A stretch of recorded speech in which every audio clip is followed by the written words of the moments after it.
आज के इस वीडियो में हम देखेंगे क्लास 12th की हिस्ट्री और ये हमारा चैप्टर नंबर 4 है और इसका ये है पार्ट नंबर 2 और विचारक विश्वास और इमारतें चैप्टर का टाइटल है और इसका नया टाइटल है a history of Buddhism Sanchi Stupa. ठीक है, तो आपको नाम पे नहीं जाना है क्योंकि नाम चेंज हुआ है पर उसका अंदर का कंटेंट चेंज नहीं है।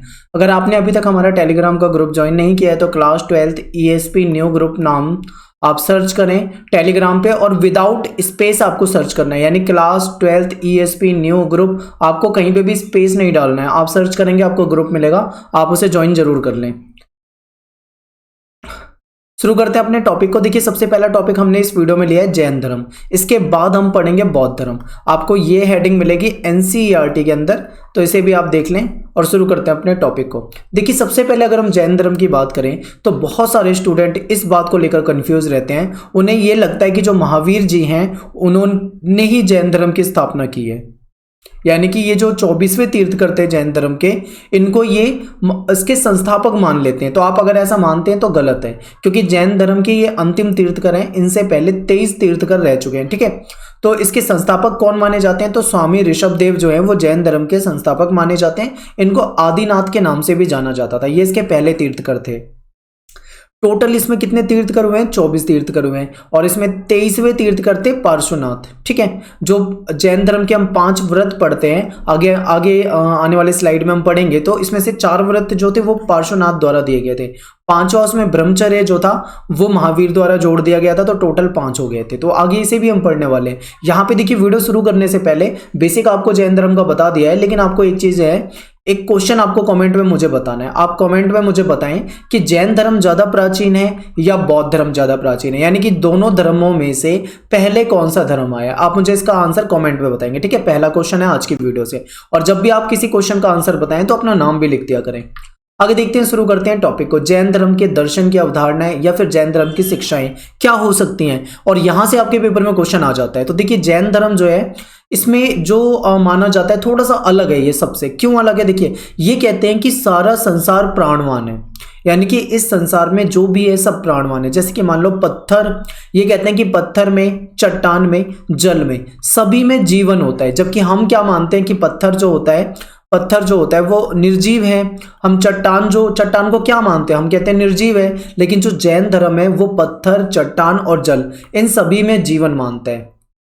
बिल्कुल नोट कर लेना इस पॉइंट को। आगे देखो, ये जो जैन धर्म के हैं ये कहते हैं कि सदैव जीवों के प्रति अहिंसा का पालन करना चाहिए। ये जो अहिंसा वाला सिद्धांत है ये बहुत इंपॉर्टेंट है। ठीक है, जो अहिंसा का सिद्धांत है, इस जैन अहिंसा के सिद्धांत ने पूरे भारतीय चिंतन को बहुत ज्यादा प्रभावित किया है।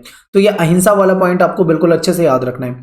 और क्या कहते हैं जैन कहते हैं कि जो मनुष्य हैं या जो जानवर हैं या जो पेड़ पौधे हैं या कीड़े मकोड़े हैं, इनमें से किसी को भी नहीं मारना चाहिए। यानी कि मनुष्यों के साथ, जानवरों के साथ, पेड़ पौधों के साथ, कीड़े मकोड़ों के साथ इनको कभी भी मारना नहीं चाहिए। इनके साथ मतलब हिंसात्मक इनके साथ नीति को नहीं अपनाना चाहिए। जैसे मान लो मनुष्यों को मारा, जानवरों को मारा, उनके साथ हिंसा की, पेड़ पौधे उसको काट दिया या कीड़े मकोड़ों को मार दिया, तो ये हिंसा है और ये हिंसा के सख्त खिलाफ होते हैं। ये अहिंसा के पालन करने की बात करते हैं। तो ये आपको जैन धर्म की अवधारणा यहां से समझ में आ गई। आगे देखते हैं, एक पॉइंट है आपको ये भी याद रखना है कि जो जैन धर्म के लोग हैं ये ऐसा मानते हैं कि जन्म और मृत्यु का जो चक्र होता है वो मनुष्य के कर्म पे निर्धारित होता है। यानी कि मनुष्य अगर अच्छे कर्म करेगा तो उसे पुनर्जन्म जो भी मिलता होगा वो अच्छा मिलेगा। लेकिन अगर मनुष्य के कर्म खराब होंगे तो फिर वो इस चक्र से निकल नहीं सकता। आगे ये कहा जाता है कि जो कर्म के चक्र से मुक्ति पाने के लिए त्याग और तपस्या के रास्ते को अपनाने की जरूरत है। ठीक है, त्याग और तपस्या, ये पॉइंट आपको दोनों ही याद रखने हैं। देखिए, मुक्ति पाने की बार बार बात आएगी, यानी कि संसार के त्याग से संभव हो पाता है कि हम मुक्ति प्राप्त कर सकें। और मुक्ति के लिए क्या करते थे? विहार जो होते हैं, मठ जो होते हैं, उसमें निवास करते थे। ये एक नियम बना दिया गया था। तो आखिर ये मुक्ति शब्द जो आ रहा है बार बार, इस मुक्ति का मतलब क्या होता है? थोड़ा सा मुक्ति का मतलब समझो। मुक्ति को आप मोक्ष भी कह सकते हो। ठीक है, मोक्ष के बारे में आपने सुना होगा। देखिए, मान लीजिए किसी व्यक्ति का जन्म हुआ, अब जन्म से लेकर वो पूरे मान लो पूरे 100 साल जी गया, 100 ईयर जिया वो व्यक्ति। अब 100 साल की उम्र में उसने क्या किया होगा? तो भाई पहले उसका बचपन रहा होगा, फिर वो जवान हुआ होगा, फिर उसका विवाह हुआ होगा एक समय में, विवाह के बाद फिर आगे की उम्र गई होगी, ठीक है, उसमें उसके बच्चे वगैरह थे, बच्चे हुए होंगे, उसके बाद फिर एक ऐसा समय आ गया होगा जब वो वृद्ध हो गया होगा, अपने जीवन के सभी काम निपटा चुका होगा। फॉर एग्जाम्पल उसने बचपन में अपना बचपन जिया, फिर उसने अपनी एजुकेशन शिक्षा प्राप्त की, फिर एक समय में उसका विवाह हुआ, फिर उसके भी बच्चे हुए होंगे, उसने उन बच्चों को पाला और उन बच्चों का भी विवाह कर दिया। अब उसके बच्चे जो हैं वो अपने जीवन को जीने के लायक हैं और वो मतलब अपनी जिम्मेदारी जो है निभा चुका है, वृद्ध हो गया है, अब उसका संघर्ष वाला जीवन है। अब ऐसे समय में जब सब कुछ इंसान कर चुका होगा, अपने जीवन का एक बहुत बड़ा जो आयु है उसको जी चुका होगा, तब लास्ट में उसे क्या चाहिए? अब उसे चाहिए मोक्ष। अब वो ये चाहेगा कि भाई अब मुझे जल्द, अब मेरी मृत्यु हो जाए, मुझे इस जीवन के चक्र से मुक्ति मिल जाए। तो यही होती है मुक्ति, ठीक है। ये कहते हैं अगर मुक्ति चाहिए तो इसी के लिए विहारों में निवास करने की बात करते हैं। इसके लिए एक अनिवार्य नियम बना दिया गया था। कहते हैं कि संसार का त्याग करके भी मुक्ति प्राप्त की जा सकती है, और भी कई तरह की बातें ये करते हैं। तो ये आपको यहाँ पे ध्यान रखना है। देखो सबसे इंपॉर्टेंट पॉइंट जो है आपको इस वाली स्लाइड में याद रखना है, ये जो स्टार्टिंग के जो मैंने पॉइंट बताए थे ये बिल्कुल इंपॉर्टेंट हैं। आपको ये पॉइंट जैन धर्म की बात आती है तो आपको वहां पे लिखने होते हैं, ठीक है। तो ये आपका पॉइंट हो गया। इसके अलावा यहाँ पे एक चीज और समझिए कि जो जैन धर्म को जो अपनाने वाले जो इनके साधु होते हैं या जो साध्वी होते हैं, उनके लिए 5 व्रत की बात की गई है, ठीक है। वो 5 महत्वपूर्ण व्रत कौन से हैं वो आपको यहाँ पे ध्यान रखने हैं। तो जैसे कि है अहिंसा, ठीक है, यानी कि हत्या ना करना। दूसरा है सत्य, यानी कि झूठ कभी नहीं बोलना चाहिए, हमेशा सत्य बोलना चाहिए। तीसरा आस्ते, आस्ते का मतलब होता है चोरी नहीं करनी चाहिए किसी भी प्रकार की। चौथा है अपरिग्रह, अपरिग्रह का मतलब होता है, अपरिग्रह का मतलब होता है अर्जित करना, यानी संपत्ति को अर्जित करना, संपत्ति को इकट्ठा करना। तो इसका मतलब है कि आपको किसी भी प्रकार का धन जो है वो इकट्ठा नहीं करना होता, ब्रह्मचर्य का पालन करना होता है, ठीक है। ये 5 पॉइंट है। तो अब इसको और सिंपल करके बोलें, सीधा सीधा बोलते अगर हम, तो सीधा हम ये बोलेंगे हत्या ना करना, झूठ ना बोलना, चोरी ना करना, धन इकट्ठा ना करना, ब्रह्मचर्य का पालन करना। ये सारे 5 व्रत जो होते हैं वो किसके होते हैं? जैन साधु और साध्वी के होते हैं। तो ये आपको याद हो जाएगा बिल्कुल। अब चलते हैं हम टॉपिक पे। एक टॉपिक ये है कि जैन धर्म का विस्तार। तो देखिए जैन धर्म उतना विस्तृत नहीं हो पाया जितना कि बौद्ध धर्म विस्तृत हुआ था। बौद्ध धर्म जो है बहुत सारे देशों में फैल गया था। फॉर एग्जाम्पल बौद्ध धर्म जो है वो भारत, तिब्बत, चीन, ठीक है, इसके बाद कंबोडिया, म्यांमार और जापान, बहुत सारे देशों में फैल गया था बौद्ध धर्म। लेकिन जैन धर्म उतनी तेजी से इतने सारे देशों में नहीं फैल पाया, उतने बड़े लेवल पे नहीं फैल पाया, ठीक है। तो यहाँ पे देखते हैं जैन धर्म के विस्तार के बारे में 2-4 पॉइंट पढ़ेंगे और फिर चलेंगे हम अपने टॉपिक बौद्ध धर्म पे। तो धीरे धीरे जैन धर्म जो था वो भारत में विभिन्न हिस्सों में फैलने लगा। बौद्ध विद्वानों की तरह जैन विद्वानों ने भी प्राकृत भाषा, संस्कृत भाषा, तमिल जैसी अनेक भाषाओं में अपना साहित्य लिखा। वर्तमान समय की अगर हम बात करें तो काफी प्राचीन जैन मूर्तियां जो हैं वो उपलब्ध हैं। अगर आप पुराने जैन मंदिर अगर आप सर्च करोगे गूगल वगैरह पे तो आपको कई सारे कुछ गुफाओं से कुछ साक्ष्य मिलेंगे। कई जगह पे महावीर जी की मूर्ति मिली है, ठीक है। तो आपको ऐसे साक्ष्य मिल जाएंगे। तो ये कह सकते हैं हम कि धीरे धीरे ये भारत में फैलने लगा था। तो जैन धर्म से बहुत बेसिक क्वेश्चन आने के चांस है। केवल जैन धर्म की शिक्षाएं पूछी जाती है ज्यादातर पेपर में। इसके अलावा शायद ही आपसे कोई पूछे। बौद्ध धर्म से रिलेटेड आपका मैप आता है और बौद्ध धर्म से रिलेटेड क्वेश्चन ज्यादा आते हैं। तो जैन धर्म और बौद्ध धर्म में अगर ज्यादा इंपॉर्टेंट देखें तो मोस्टली बौद्ध धर्म से क्वेश्चन आते हैं, ठीक है। लेकिन जैन धर्म को आप इग्नोर मत करना कि आप उसे पढ़ो ही मत, एक ही चीज पढ़ लो। तो चलिए बौद्ध धर्म को देखते हैं। बौद्ध धर्म को जानने से पहले हम थोड़ा सा बेसिक जान लेते हैं इसके बारे में। तो बौद्ध धर्म की जो बौद्ध धर्म जो लाया गया था वो गौतम बुद्ध, ठीक है, ये इसके संस्थापक माने जाते हैं इस धर्म के। तो गौतम बुद्ध जो थे इनके बचपन का नाम बोलें तो इसका बचपन का नाम था सिद्धार्थ। सिद्धार्थ जो थे ये शाक्य वंश के राजा जो थे सुदोधन, या फिर शाक्य कबीले के राजा जो थे सुदोधन, उनके बेटे थे, उनके पुत्र थे, ठीक है, सिद्धार्थ। सिद्धार्थ की माता का नाम था महामाया देवी। लेकिन क्या हुआ था, इनके जन्म के 7 दिन में इनकी मृत्यु हो गई थी, इनकी माँ चल बसी। तो इसके बाद इनका पालन पोषण जो किसने किया, वो प्रजापति गौतमी ने किया था। अभी कई सारी बुक आप पढ़ोगे तो ऐसा मिलेगा कि प्रजापति गौतमी को कुछ बुकों में इनकी मौसी बताया जाता है कि ये इनकी मौसी थी, लेकिन कुछ बुक में आपको इनकी सौतेली माता भी बताया जाता है, ठीक है, कि ये इनकी सौतेली माँ थी। तो जो भी आपको ध्यान रखना है मोटा मोटा बेसिक, आपको नाम, बचपन का नाम याद रखो, इनके पिता का नाम याद रखो, बस इतना ही काफी है। आगे देखते हैं इनके जन्म के बारे में। अगर आपको ध्यान रख सकते हो तो 563 BC इनका जन्म याद रखना, और इनका 483 BC में इनका क्या हो गया था, मृत्यु हो गई थी। अब यहाँ पे डेट आगे बढ़ने की जगह पीछे क्यों आ रही है, बहुत सारे बच्चे ये कंफ्यूज हो जाएंगे। तो देखिए इसके लिए आप बीसी और एडी वाली जो वीडियो मैंने बना रखी है, आप उस वीडियो को देखें तो आपको ये जो है सारी चीजें क्लियर हो जाएंगी। तो देखिए एक क्वेश्चन ये भी बहुत सारे बच्चे कंफ्यूज रहते हैं कि ये जो बुद्ध थे, इनका जो जन्म हुआ था, ये जो सिद्धार्थ थे, इनका जन्म जो है वो सोचते हैं भारत में हुआ था। तो आप यहाँ पे गलत सोचते हैं। उनका जन्म जो था वो नेपाल में हुआ था। नेपाल में कहाँ, लुम्बिनी जो है, लुम्बिनी में कपिलवस्तु नामक स्थान है, यहाँ पे इनका जन्म हुआ था। 29 साल की उम्र में इन्होंने अपना घर छोड़ दिया था। तो क्वेश्चन यहाँ से ये बनेगा कि इन्होंने जो अपना घर था वो क्यों छोड़ा था और कब छोड़ा था, तो वो आगे देखेंगे बाद में। लेकिन इससे पहले आप ये समझो कि इनको ज्ञान प्राप्ति कहाँ पे हुई। तो बिहार में जो बोध गया नाम की जगह है, जिसको गया के नाम से हम जानते हैं, यहाँ पे इनको ज्ञान की प्राप्ति हुई थी। निरंजना नदी जो है उसके तट पे इन्होंने पीपल का एक वृक्ष था, वहां पर इनको ज्ञान की प्राप्ति हुई थी, इसीलिए उस वृक्ष को बोधि वृक्ष का नाम दिया गया है। और ज्ञान प्राप्ति के बाद ये निर्वाण कहलाया। निर्वाण का मतलब होता है एक ऐसा व्यक्ति जिसने अपनी सारी लालसा और इच्छाओं को त्याग दिया हो, उसे निर्वाण प्राप्त होता है। ठीक है। और प्रथम उपदेश इन्होंने जो दिया था वो सारनाथ में दिया था। ठीक है, 5 ब्राह्मणों को दिया था। इसको धर्म चक्र प्रवर्तन कहते हैं। अब आपसे मैं ये बता दूं, आपको मैं ये सारी चीजें क्यों बता रहा हूं, आपकी बुक में इतना डिटेल में एक जगह पे नहीं दिया होगा, आपको ढूंढना पड़ेगा। मैं इसलिए बता रहा हूं कि आपके पेपर में मैप वाला क्वेश्चन अगर आपको याद हो तो मैप वाले क्वेश्चन में बोध गया भी पूछा जाता है, इनका प्रथम उपदेश भी आपसे पूछा जा सकता है, और ये भी पूछा जा सकता है कि इनका जन्म कहाँ पे हुआ था। ठीक है, तो ये 2-3 चीजें आपके मैप में पूछी जा सकती है, इसीलिए आप इन चीजों को याद कर लो। मैंने मेन चीजें आपके सामने लिख दिया। हालांकि मैंने बहुत बड़ा कंटेंट लिखा था, पर मैंने उसको शॉर्ट कर दिया और आपको केवल एनसीईआरटी के अकॉर्डिंग ही बता रहा हूँ, थोड़ा सा ही एक्स्ट्रा बता रहा हूँ। तो अब शुरू करते हैं हम बौद्ध धर्म के बारे में। तो आप बौद्ध धर्म के बारे में समझ गए हो बेसिक सारी चीजें, लेकिन ये बौद्ध धर्म शुरू कैसे हुआ और ये जो सिद्धार्थ थे, ये सिद्धार्थ से बुद्ध कैसे बन गए, आखिर क्या है इसकी कहानी, इसको आपको समझना जरूरी है। बहुत ही इंटरेस्टिंग कहानी है, ध्यान से सुनिए। देखिए भगवान बुद्ध यानी कि सिद्धार्थ, इनका जन्म जो था वो कपिलवस्तु लुम्बिनी नेपाल में हुआ था, पहला पॉइंट। दूसरा क्या है कि उनके बचपन का नाम सिद्धार्थ था, अभी हम पढ़ चुके हैं, बिल्कुल आसान है।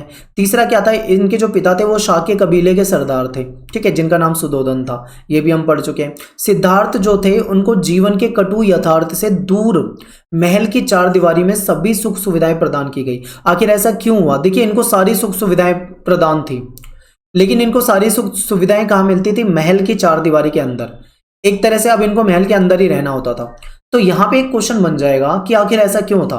तो देखिए इसके पीछे कई सारी कहानियां बताई जाती है। एक कहानी ऐसी बताई जाती है कि जब सिद्धार्थ का जन्म हुआ था तो उस समय किसी पंडित या किसी विद्वान व्यक्ति ने एक भविष्यवाणी कर दी थी। भविष्यवाणी ये कर दी थी कि ये भविष्य में आने वाले समय में, फ्यूचर में घर छोड़ सकता है, यानी गृह त्याग कर सकता है। तो इसी से इनके पिता जो थे वो बहुत दुखी थे, तो वो नहीं चाहते थे कि उनका जो पुत्र है वो कभी भी गृह त्याग करे। तो इसीलिए उन्होंने उनको घर से निकलने पे पाबंदी लगा रखी थी। उनको महल के अंदर सारी सुख सुविधाएं मिलती थी। ठीक है, सिद्धार्थ को जीवन के कटु यथार्थ से दूर रखने के लिए महल की 4 दीवारी के अंदर रखा गया, ताकि उनको जीवन के कठोर सत्य ना पता लगे और वो घर छोड़कर ना जाए, ऐसी चीजें सोची गई थी। लेकिन जो होना होता है उसको कोई रोक तो सकता नहीं है। अगर देखिए हुआ क्या, सिद्धार्थ जो थे वो महल के बाहर की दुनिया को देखना चाहते थे, वो समझना चाहते थे कि आखिर महल के बाहर की दुनिया है कैसी। एक बार उन्होंने क्या किया, अपना जो सारथी था उसको शहर घुमाने के लिए मना लिया। ठीक है, उसको मनाया कि भाई मैं बाहर जाना चाहता हूँ। और जब वो महल के बाहर की दुनिया में आए तो उनकी ये पहली यात्रा थी, लेकिन ये जो पहली यात्रा थी ये काफ़ी पीड़ादायक थी, यानी काफ़ी दर्दनाक आप यात्रा कह सकते हो, दर्द भरी, तकलीफ भरी थी। आखिर ऐसा क्यों? इन्होंने बाहर आके 4 दृश्य देखे और ये जो 4 दृश्य थे इन्होंने इनका जीवन बदल दिया। अब ये जो 4 दृश्य हैं, अब ये 4 दृश्य हमने अपने जीवन में न जाने कितनी बार देखा होगा, लेकिन हम नहीं बदले, ना हमारा जीवन बदला। तो फिर आखिर इनमें ऐसा क्या था जो इन्होंने इस चीज़ को देखा और इनका जीवन बदल गया? तो इसको ध्यान से समझिए। सबसे पहले आप एक चीज समझिए, आज के समय में हम क्या पाना चाहते हैं। हर इंसान चाहता है कि मैं सक्सेस हो जाऊं, ठीक है, सभी को सक्सेस चाहिए। हर इंसान चाहता है कि उसकी जो लाइफ है वो लग्जरी वाली लाइफ हो, यानी कि मतलब विलासिता वाली जिंदगी हो। सभी इंसान चाहते हैं कि वो बहुत ही अमीर हो, ठीक है, रिच होना चाहते हैं। सभी सुख सुविधा, गाड़ी होनी चाहिए, बंगला होना चाहिए, ना जाने हमारे सपने कितने सारे होते हैं। और यही सारी हमारी ख्वाहिशें होती हैं और यही हमारी समस्याओं की जड़ होती है, ऐसा भगवान बुद्ध ने कहा है। तो देखिए है क्या, हम इन सब चीज़ों के पीछे, जिस चीज़ के पीछे हम भाग रहे हैं, सुख सुविधाएं के पीछे, पैसे के पीछे, धन के पीछे, वो सब कुछ था। सिद्धार्थ के पास सब कुछ था, महल के अंदर सारी चीजें अवेलेबल थी, लेकिन फिर भी वो बाहर जाना चाहते थे और बाहर की चीजों को देख के उनका हृदय परिवर्तन हो गया। आखिर कैसे हुआ, तो वो 4 दृश्य आपको याद रखने। सबसे पहले जब वो बाहर गए तो उन्होंने देखा एक बूढ़ा व्यक्ति था जो काफी वृद्ध था। उसका शरीर जो था बिल्कुल मतलब कमजोर हो चुका था। वो छोटा सा काम करने के लिए भी उसे संघर्ष करना पड़ता था। फॉर एग्जाम्पल, हम जवान हैं, हम क्या करते हैं, हमें कोई काम करना है, हम इधर से उधर घूम सकते हैं, खेल कूद सकते हैं, कोई भी काम अपना आराम से कर पाते हैं क्योंकि हमारे शरीर में ताकत है। लेकिन जब हम वृद्ध हो जाएंगे, जब हमारा शरीर बिल्कुल बूढ़ा हो जाएगा, उस समय में क्या हमारे अंदर इतनी ही ताकत होगी? नहीं होगी। तो वही चीज इन्होंने देखा कि ये जो बूढ़ा व्यक्ति था वो अपने जो दैनिक जो कार्य होते थे वो नहीं कर पा रहा था इस चीज को। तो वहां से इनको समझ में आया कि ये जीवन का एक कटु सत्य है। जो इंसान जन्म लेता है, एक दिन उसकी जिंदगी में ये दिन आता है कि वो वृद्ध भी अवश्य ही होता है। तो ये जीवन का एक कटु सत्य था जिसको सिद्धार्थ ने देखा। आगे चलते हैं। सेकंड घटना थी एक बीमार व्यक्ति। एक पेड़ के नीचे एक ऐसा व्यक्ति जो काफी बीमार था, वो कराह रहा था अपनी मतलब तकलीफ। उसकी तकलीफ को देखा उन्होंने सोचा कि भाई ये भी जीवन का एक ऐसा सत्य है, हर इंसान जिसका जन्म हुआ है इस संसार में, वो कभी ना कभी बीमार जरूर पड़ता है। मैं भी बीमार पड़ा हूं और आप भी कभी ना कभी बीमार पड़े होंगे। तो जब हम बीमार होते हैं तो हमारे शरीर का क्या होता है आप अच्छे से जानते हैं, हम वीक हो जाते हैं, हमें कई तरह की समस्याएं आती हैं। तो ये सारी चीजें उन्होंने देखी। उसके बाद वो जा रहे थे तो उन्हें देखा रास्ते में एक शव, यानी कि एक लाश ले जाई जा रही थी। राम नाम सत्य हो रहा था उसका। तो उसको देखकर उनके दिमाग में ये बात आई कि ये भी जीवन का एक कटु सत्य है। यानी जो व्यक्ति संसार में जन्म लेता है, एक दिन उसे ये संसार छोड़कर जाना पड़ता है। क्योंकि जब उस लाश को ले जा रहे थे तो वहां पे लोग भी होंगे, वो रो रहे होंगे, दुखी हो रहे होंगे। तो इन सब चीजों को देख के उन्हें दुख महसूस हुआ कि जीवन में कितनी कठिनाइयां हैं। आगे जब उन्होंने चौथा देखा, चौथा दृश्य एक सन्यासी था जो पत्थर पे बैठा हुआ था और बिल्कुल शांत मुद्रा में एकदम ऐसी इस तरीके से बैठा था जैसे उसे कोई टेंशन नहीं। तो सिद्धार्थ को ऐसा लगा कि ये जो तीनों समस्याएं हैं, इन तीनों ही समस्याओं की कोई टेंशन नहीं है सन्यासी को। यानी सन्यासी का जो जीवन है वो बहुत अच्छा है। ठीक है, इसको ना बुढ़ापे की कोई टेंशन है, ना इसको बीमारी की कोई टेंशन है, ना इसको मृत्यु की कोई टेंशन है। क्योंकि देखो, जिसने अपना घर छोड़ दिया हो, जिसने अपना परिवार छोड़ दिया हो, जिसने अपनी इच्छाएं समाप्त कर दी हो, जिसने अपनी लालसा खत्म कर दी हो, जो लग्जरी लाइफ नहीं चाहता है, जो मतलब सुख सुविधाओं से दूर हो गया, तो वो अपने आप ही मतलब इन सब चीज़ों से उसे मेन चीज़ जो टेंशन है वो तो इनको है ही नहीं। तो अब किस चीज़ की इन्हें टेंशन होगी, आप समझिए। तो ये लगा कि भाई ये जो सन्यासी का जीवन है ना, ये बहुत बेहतर है, ऐसा सिद्धार्थ को लगा। तो उन्होंने उसी दिन फैसला ले लिया कि अब मैं क्या करूंगा, मैं सन्यास लूंगा। ठीक है, और वही उनका फैसला था सन्यास लेने का, और इसी फैसले ने इनको एक महान व्यक्ति बनाया। ठीक है, तो ये बहुत ही अच्छी इंटरेस्टिंग कहानी है, आप इसे समझ सकते हो। और क्या क्या हुआ और किस प्रकार से वो एक महान व्यक्ति बने, आप ध्यान से देखो। देखिए, ये जो बुद्ध हैं, इनको लाइट ऑफ एशिया भी कहा जाता है। ठीक है, यानी कि लाइट ऑफ एशिया का मतलब है एशिया का प्रकाश पुंज। इनको प्रकाश पुंज भी कहा जाता है एशिया का। सिद्धार्थ जो थे, इन्होंने फैसला किया कि वे सन्यास का रास्ता अपनाएंगे। उन्होंने महल की सारी सुख सुविधाओं को त्याग दिया और सिद्धार्थ जो थे वो सत्य की खोज में महल को छोड़कर निकल दिए। सिद्धार्थ जो थे वो ऐसा माना जाता है कि वो बहुत ही मतलब सुंदर माना जाता है, कहा जाता है कि वो बहुत ही सुंदर थे। सिद्धार्थ ने साधना के कई मार्गों को खोजने का प्रयास किया। देखिए, कई मार्गों को खोजने का मतलब किस प्रकार से पूजा पाठ की जाए, क्या मतलब तरीका होगा, ईश्वर को कैसे पूजा जाए, या मतलब जो भी है। हालांकि बौद्ध धर्म वाले जो हैं वो ईश्वर को नहीं मानते, इसीलिए इसको नास्तिकों का धर्म भी कहा जाता है। तो इन्होंने यही देखा कि साधना का जो बेहतर तरीका है वो क्या हो सकता है। इन्होंने क्या करा, अपने आप को, अपने शरीर को बहुत अधिक कष्ट दिए, इतने कष्ट दिए कि ये मरते मरते बचे।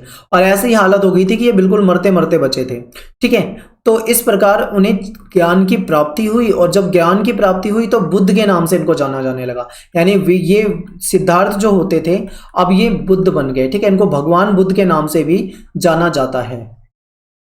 तो ये है इनकी महानता। और आगे देखते हैं, बाकी जीवन भर इन्होंने क्या करा, धर्म और सम्यक जीवन यापन की शिक्षा दी। सम्यक जीवन यापन यानी जिंदगी जीने के तरीके क्या होने चाहिए, इन सब की शिक्षा ये जीवन भर देते रहे। तो यहां पे अब क्वेश्चन आ जाएगा कि बुद्ध की शिक्षाएं क्या थी। देखिए बुद्ध की शिक्षाएं जो हैं आपको त्रिपिटक में मिल जाएंगी। बौद्ध ग्रंथ है, बौद्ध का जो ग्रंथ है उसको त्रिपिटक कहा जाता है। इसमें इनके द्वारा इनके जो उपदेश वगैरह थे बुद्ध के वो लिखे गए हैं और ये पाली भाषा में लिखा हुआ ग्रंथ है, ठीक है, पाली भाषा का एक ग्रंथ है। तो इसमें त्रिपिटक का मतलब है 3 पिटारे, विनय पिटक, सुत्त पिटक और अभिधम्म पिटक। बौद्ध संघ के नियम लिखे हुए हैं विनय पिटक में कि बौद्ध संघ में कौन से नियम होंगे। सुत्त पिटक में इनके उपदेशों को लिखा हुआ है और ये जो अभिधम्म पिटक है ये क्वेश्चन आंसर की तरह है, यानी इसमें दार्शनिक सिद्धांत जो थे उसको लिखा हुआ है। ये थोड़ा सा मैं आपको एक्स्ट्रा बता रहा हूँ आपकी एनसीईआरटी से, हल्का हल्का एक्स्ट्रा बता के चलूंगा। बाकी आप इस चीज को याद रखो, आप जब ग्रेजुएशन में जाओगे तो आपको यहाँ पे डिटेल में पढ़ना पड़ेगा, ठीक है। तो थोड़ा सा आप बेसिक से ऊपर पढ़ के चलो। अब बात करते हैं सुत्त पिटक की। तो जो सुत्त पिटक है इसमें दी गई कहानियों के आधार पे भगवान बुद्ध की शिक्षाओं का पुनर्निर्माण किया गया। देखिए कुछ कहानियों में अलौकिक शक्ति का वर्णन है। अलौकिक का मतलब होता है जो इस संसार की ना हो, या फिर आप इसे कह सकते हो अद्भुत, यानी ऐसी चीज जो अद्भुत, जो मतलब बिल्कुल अविश्वसनीय लगे, बिल्कुल अद्भुत लगे, ऐसी शक्तियों का वर्णन किया गया है। कुछ कहानियों में बुद्ध की अलौकिक शक्तियों के बारे में बताया गया है। तो कुछ कहानी ऐसी हैं जहां पे अलौकिक शक्ति नहीं बताई गई, वहां पे बुद्ध के विवेक और तर्क के आधार पर समझाने का प्रयास किया गया है। एग्जाम्पल के लिए मैं आपको बताता हूं। देखिए आपको ये अलौकिक शक्ति और विवेक और तर्क वाला दोनों पॉइंट में आपको एक स्टोरी के माध्यम से समझाऊंगा। स्टोरी को ध्यान से सुनो। एक बार क्या हुआ, एक महिला थी, उसके बच्चे की मौत हो गई। महिला के बच्चे की मौत हो गई तो वो महिला बहुत दुखी हुई, बहुत रोई। उसे पता था कि बुद्ध के बारे में पता था, तो वो भागती हुई गई बुद्ध के पास और उन्होंने जाके बुद्ध से कहा कि भगवान बुद्ध, मेरा बच्चा जो है उसकी मृत्यु हो गई है, कृपया उसे जीवित कर दो। अगर इस समय में भगवान बुद्ध कुछ ऐसा कह देते तथास्तु और वो जीवित हो जाता तो ये हो जाती अलौकिक शक्तियां, जिसको हम अद्भुत माने, अचंभित करने वाली शक्तियां इसे हम कहते हैं। लेकिन भगवान बुद्ध ने ये तरीका नहीं अपनाया। उन्होंने क्या कहा, उन्होंने उस महिला को ये कहा कि आप एक काम करो, मैं आपके पुत्र को जीवित कर दूंगा, लेकिन आपको क्या करना है, किसी एक ऐसे परिवार, आप किसी भी घर में जाओ, सभी घरों में जाओ, एक ऐसा परिवार ढूंढ के आओ जहां पे कभी किसी की मृत्यु ना हुई हो। ये सुनकर औरत बड़ी खुश हुई और वो भागती हुई गई सभी घरों में, सबसे पूछती रही। लेकिन बाद में जब उसने 50 घर ढूंढ लिए, उसे एक भी घर ऐसा नहीं मिला जिस परिवार में कभी किसी की मृत्यु ना हुई हो। तो उसके बाद वो महिला समझ गई कि जो इस संसार में आया है एक दिन उसे इस संसार से जाना पड़ेगा, मानो ना मानो ये एक कटु सत्य है। तो इसे कहते हैं विवेक और तर्क के आधार पर समझाना, ठीक है। तो ये आप समझ गए हो, ऐसा ऐसा था। अब बात करेंगे हम इनकी शिक्षाओं के बारे में। आप ये वाले पॉइंट आप इसको नोट डाउन कर सकते हो, बिल्कुल इंपॉर्टेंट है, इसे समझो और नोट डाउन करो। देखिए विश्व जो है, ये कहते हैं कि जो संसार जो है वो अनित्य है, ठीक है। विश्व जो है वो अस्थिर है, यानी ये लगातार बदलता रहता है, इसमें हमेशा परिवर्तन होता रहता है संसार में, ये बुद्ध ने कहा था। कहते हैं कि यहाँ कुछ भी स्थायी नहीं है। फॉर एग्जाम्पल आप मान लो अपने गांव में गए हो, आप अपने गांव में 10 साल पहले गए हो, आप 10 साल से अपने गांव में नहीं गए, तो जब आप 10 साल के बाद अपने गांव में जाओगे तो क्या आपका गांव बिल्कुल वैसा ही रहेगा जैसा 10 साल पहले था? क्या वहां पे पेड़ पौधे या जो भी घर मकान खेत वगैरह जो भी था, क्या सब कुछ डिट्टो वैसा ही रहेगा जैसा 10 साल पहले था? नहीं, बहुत सारी चीजें वहां पे बदल गई होंगी, ठीक है। तो यानी कि यही कहा जाता है कि ये जो संसार है ना, ये स्थायी नहीं है, यहाँ पे कुछ भी स्थायी नहीं है, यहाँ पे सभी चीजें जो है उसमें लगातार बदलाव आता रहता है, परिवर्तन होता रहता है। ये देखिए भगवान को होना ये अप्रासंगिक बताते हैं, यानी ईश्वर पर इन्होंने पूरी तरीके से विश्वास नहीं किया है, ठीक है। ये कहते हैं कि ये जो समाज है, ये जो नियम वगैरह हैं, ये मनुष्य के द्वारा बनाए, ये पूरी तरीके से ईश्वर को नहीं मानते हैं। इसी कारण बौद्ध धर्म को कुछ लोग नास्तिकों का धर्म भी कहते हैं, ठीक है। इन्होंने क्या कहा है, राजाओं को कहा है कि उन्हें दयावान होने की सलाह दी है, कि राजाओं को दयावान होना चाहिए अपनी प्रजा के प्रति और दूसरों के प्रति। इन्होंने सत्य और अहिंसा की बात की है। देखो सत्य और अहिंसा की बात तो मोस्टली सभी धर्म बताते हैं। मध्यम मार्ग अपनाने की बात की। मध्यम मार्ग का मतलब क्या होता है, जब भगवान बुद्ध ने कठोर अपने जीवन को में बहुत कठोरता अपना ली, जैसे कि मतलब उन्होंने अपने शरीर को बहुत कष्ट दिए, ठीक है। जब उन्होंने अपने शरीर को बहुत कष्ट दिए तो वो मरते मरते बचे, अभी हमने पढ़ा था। तो उन्होंने ये महसूस किया हमें ना तो अपने जीवन को इतनी कठोरता में जीना चाहिए कि हम मतलब हमें शारीरिक रूप से नुकसान हो, ना ही हमें इतनी लग्जरी लाइफ जीनी चाहिए कि हम बिल्कुल सुख सुविधाओं से रहें। यानी ना तो बहुत कठोरता वाला जीवन जीना चाहिए और ना ही बहुत लग्जरी यानी विलासिता वाला जीवन जीना चाहिए, उसके बीच का रास्ता अपनाना चाहिए। फॉर एक एग्जाम्पल देके मैं आपको बताता हूँ, आप समझो मेरी बात को ध्यान से, मैं क्या कहना चाह रहा हूँ। मध्यम मार्ग, मैं आपको एक एग्जांपल देता हूं। दो व्यक्ति हैं, एक का नाम है ए और एक का नाम है बी। ए जो है काफी पैसे वाला है, ठीक है, बी जो है नॉर्मल है, या मान लो ये भी पैसे वाला ही है, दोनों ही पैसे वाले हैं, लेकिन इनका जो लाइफ स्टाइल है, इनका जो जीवन जीने का तरीका है वो बिल्कुल अलग है। ए जो है बिल्कुल लग्जरी लाइफ जीता है, जैसे इसको सोना है तो इसके पास जबरदस्त इसने बेड है, बढ़िया उसने अपने बेड को उसमें लाइटिंग वाइटिंग लगवा रखी है, बिल्कुल मतलब बहुत ही जबरदस्त गद्दे लगा रखे हैं और उस पर आराम से सोता है। तो ये है उसकी लग्जरी लाइफ। और एक दूसरा है, पैसा उसके पास भी हो सकता है, पैसा हो या ना हो वो बात अलग है, लेकिन ये बिल्कुल सिंपल जिंदगी जीता है। ये जमीन पे चटाई बिछा के ही सो जाता है। हालांकि दोनों ही सो रहे हैं, पर दोनों का सोने का जो तरीका है वो बिल्कुल अलग है। एक बहुत सुख सुविधाओं के साथ है और एक बहुत ही मतलब क्या है, एकदम मतलब नॉर्मल है। तो इन्होंने कहा है कि ना तो हमें एकदम सुख सुविधा वाला जीवन अपनाना चाहिए और ना ही एकदम मतलब ऐसा जीवन अपनाना चाहिए जिससे हमें बहुत ज्यादा हानि हो। तो हमें क्या करना चाहिए, मध्यम मार्ग अपनाना चाहिए। समझ गए, ना तो बहुत ज्यादा सुख सुविधा और ना ही बिल्कुल बेकार जीवन, ऐसा कुछ इन्होंने कहा है। तो मध्यम मार्ग अपनाने की बात भी गई है। आपको एक उदाहरण के तहत समझाने की कोशिश की। हालांकि पेपर में आप ऐसे उदाहरण मत लिखना, ये केवल आपको समझाने के लिए बता रहा हूं मैं, आपको केवल समझना है यहाँ पे। अब यहाँ पे एक पॉइंट आएगा आपका निर्वाण। निर्वाण बहुत इंपॉर्टेंट है, ये आपको ध्यान रखना है। देखिए निर्वाण का मतलब होता है अहम और इच्छा को त्याग देना या खत्म कर देना।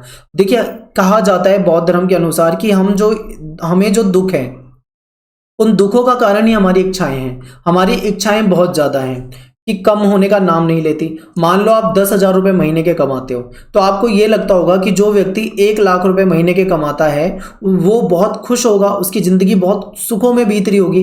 तो आप ये भूल रहे हो, 1,00,000 वाला भी दुखी रहता है। वो सोचता है कि जो 10 लाख कमाता होगा महीने में उसकी जिंदगी बहुत अच्छी होती होगी। 10 लाख वाला सोचता होगा जो 1 करोड़ कमाता होगा। मतलब हमारी जो इच्छाएं हैं ना वो इतनी ज्यादा हैं, इतनी ज्यादा हैं, और ये जो हमने इच्छाएं पाल रखी है जो हमारी कभी मतलब खत्म ही नहीं होती, और इन्हीं इच्छाओं के कारण हमें इतनी सारी समस्याओं का सामना करना पड़ता है। तो बुद्ध ने कहा है कि निर्वाण तभी प्राप्त होगा हमें जब हम अपनी इच्छाओं का और लालसाओं का त्याग कर देंगे। यदि हम अपनी इच्छा और लालसा को त्याग देते हैं तो निर्वाण की प्राप्ति होती है। अब एग्जाम्पल के लिए देखो, अभी मैंने बताया था आपको कि एक व्यक्ति बहुत अमीर है, बहुत ही सुख सुविधा में रहता है, और एक आदमी वो है जो सन्यासी है। तो ज्यादा अगर सुख देखा जाए तो सन्यासी की लाइफ में है। क्यों? क्योंकि एक आदमी के पास बहुत कुछ है फिर भी वो दुखी है, पर सन्यासी के पास कुछ भी नहीं है, कुछ भी नहीं है उसके पास। ये लगा लो उसके पास सोने की भी जगह नहीं है, कि वो कहाँ सोएगा उसे नहीं पता, लेकिन फिर भी वो सुखी है। तो वो सुखी क्यों है? क्योंकि उसने अपनी इच्छाओं और लालसा को त्याग दिया है। आई होप आपको उदाहरणों से समझ में आ रहा होगा। ठीक है, ये है। आगे देखिए, बुद्ध ने अपने शिष्यों को अंतिम निर्देश क्या दिया, आप इसे समझिए और फिर चलते हैं हम अपने टॉपिक पे आगे। इन्होंने कहा कि तुम सब अपने लिए खुद ही ज्योति बनो, क्योंकि तुम्हें खुद ही अपनी मुक्ति का रास्ता ढूंढना है। ठीक है, अब देखो बुद्ध के अनुयायी, अब ये बौद्ध धर्म मैंने आपको बताया था कि तेजी से फैलने वाला धर्म था, तेजी से फैला। तो बुद्ध से प्रभावित होकर धीरे धीरे शिष्यों का दल तैयार हो गया, इनके बहुत सारे शिष्य हो गए। तो अब आवश्यकता थी एक संघ की स्थापना करनी, एक संघ बनाना था। तो इन्होंने क्या किया, एक संघ बनाया, उसकी स्थापना की गई, और कुछ भिक्षु जो थे धम्म के शिक्षक बन गए। अब देखो यहाँ पे एक शब्द होता है धर्म, धर्म कहते हैं जिसे, और एक शब्द होता है धम्म। शायद आपको देखने सुनने में एक जैसे लग रहे हो, पर आप शायद इन दोनों को एक ही समझते हो, पर इन दोनों में अंतर होता है। मैं आपको ये जो धम आ रहा है ना बार बार, इसको मैं आपको आगे समझाने वाला हूं।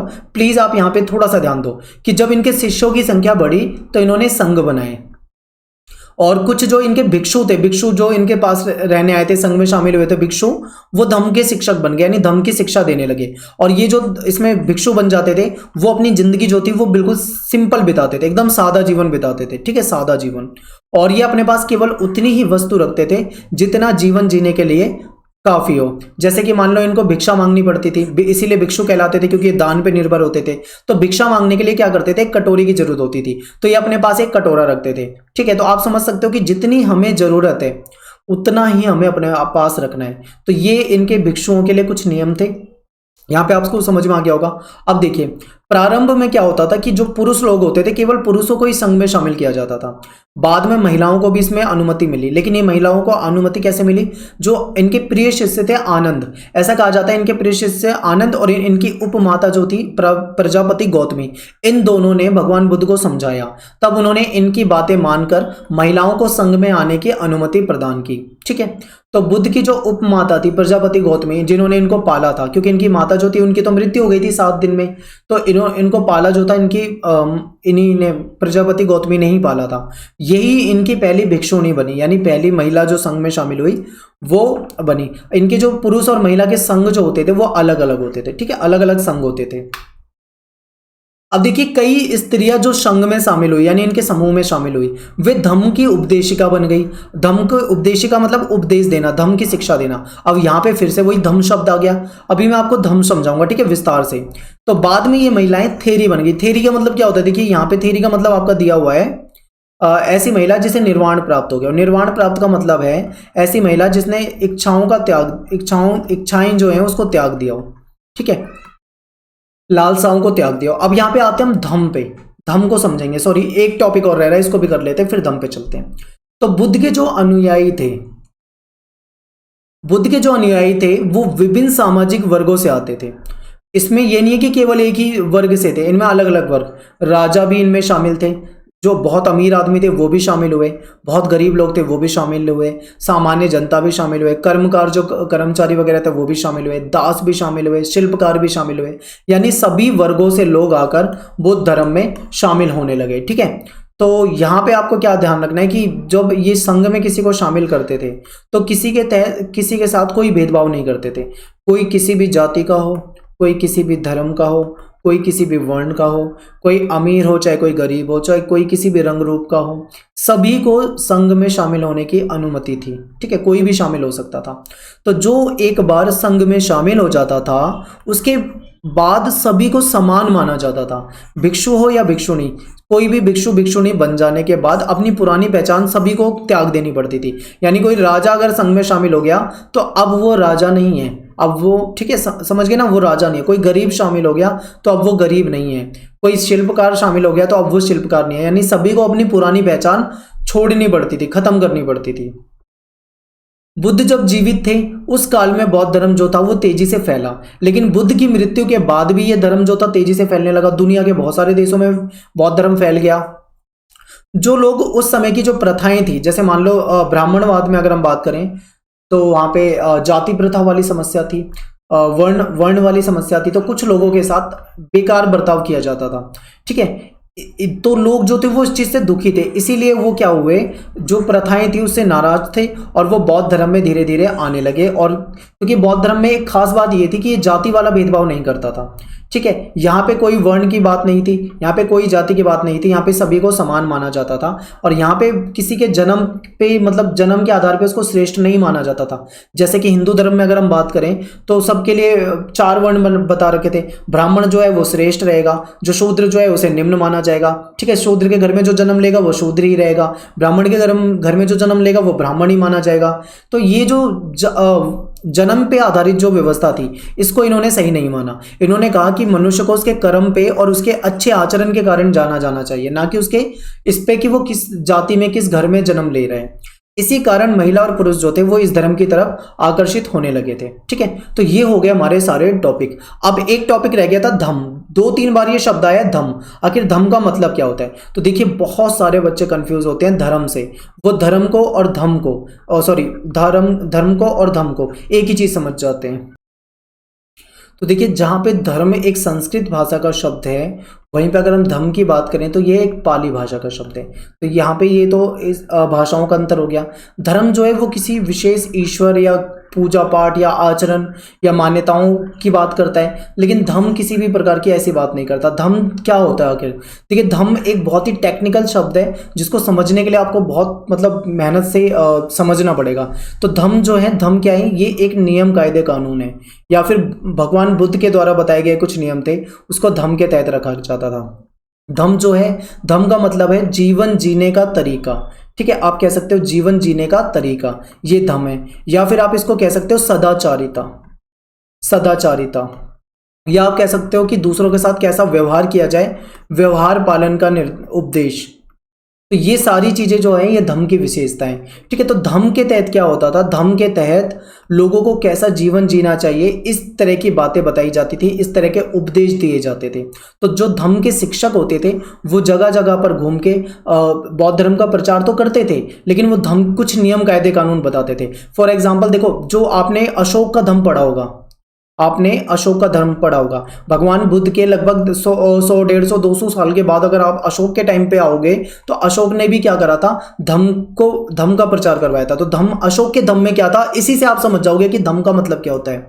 अशोक का धम्म कुछ इस प्रकार से है कि बड़ों का सम्मान करना, यानी यहाँ पे सदाचारिता की बात चल रही है, अपने से छोटों के साथ अच्छा व्यवहार करना, यानी यहाँ पे व्यवहार की बात चल रही है, सदैव सत्य बोलना, यानी जीवन को कैसे जीना है, जीवन में क्या चीजें करनी है, धार्मिक सहिष्णुता की बात चल रही है, विद्वानों ब्राह्मणों के प्रति सहानुभूति की नीति अपनाना, अहिंसा का संदेश देना, सभी धर्मों का सम्मान करना, सभी को महत्व देना, दासों और सेवकों के प्रति दया का व्यवहार करना, हमें ये चीजें सिखाता है धम्म। तो देखिए, बुद्ध धर्म और बुद्ध धम्म दोनों में अंतर है। धर्म एक अलग चीज होती है और धम्म एक अलग चीज होती है। धम्म क्या है, जीवन जीने के कुछ तरीके जो कि बुद्ध द्वारा बताए गए थे। ठीक है, वो सारा क्या आ जाता है, धम्म। जीवन जीने के तरीके, जैसे मान लो बड़ों का सम्मान करना, बड़ों का सम्मान करना क्या कोई धर्म है? ये धर्म नहीं है। धर्म के अंदर की कुछ बात हो सकती है पर ये कोई धर्म नहीं है। ठीक है, लोगों के साथ कैसा व्यवहार करना ये धर्म है, ये धर्म नहीं है, बल्कि ये कुछ उपदेश हैं जिसको हम धम्म कहते हैं। आई होप आपको समझ में आया होगा, थोड़ा सा टेक्निकल है पर आपको ये चीजें समझ में आ जाएंगी। तो इस तरीके से ये जो चैप्टर है हमारा पार्ट टू हमने खत्म कर दिया है, और कोशिश ये की है कि आपको ये पार्ट 2 जल्दी बता दें। इसमें जैन धर्म बौद्ध धर्म के बारे में आपको विस्तार से बताया गया है। उम्मीद करता हूं आपको समझ में आ गया होगा। एक बार ये हमारा चैप्टर खत्म हो जाए उसके बाद फिर आपको आगे का बताते हैं।